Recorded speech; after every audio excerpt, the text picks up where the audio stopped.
રામ રામ રામ કાકા. રામ રામ રામ રામ. મજામાં? મોજ મોજ હો ભાઈ. કામ આ ભીહું તમારે કામ હમણાં તકલીફ ઉપડી હતી? કઈ તકલીફમાં આને બિચારીને ખરવા જેવું હતું. હા. તે દોવામાં હાવ દૂધ બૂધ બારે ગઈ હતી ને બંધ થઈ ગયું. કેટલા લીટર દૂધ હતું? દૂધ તો 5-7 લીટરનું હતું. અટાણે એ વટાણે 2 દી થયા 2 લીટર દૂધ કરે.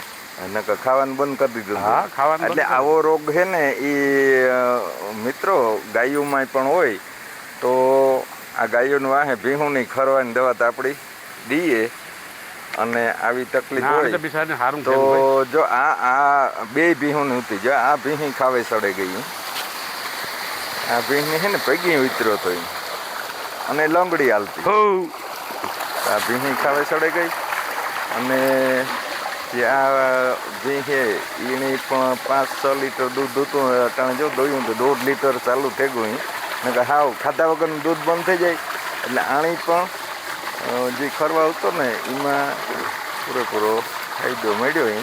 અને આવી રીતે આપણે ગૌવંશમાં કોઈ પણ ખરવાનો રોગ હોય ને તો એને દવા લાગવી પડે. આપણે ઉપયોગ કરીએ ને તો કમ્પ્લીટ થઈ જાય.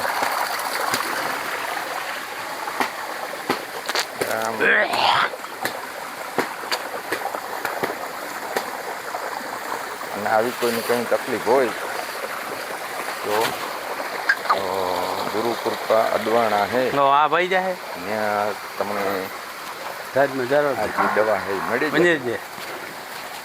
તો જય ગૌ માતા, જય ગોપાલ. પાણી પીઓ હો બિચારા. બિચારા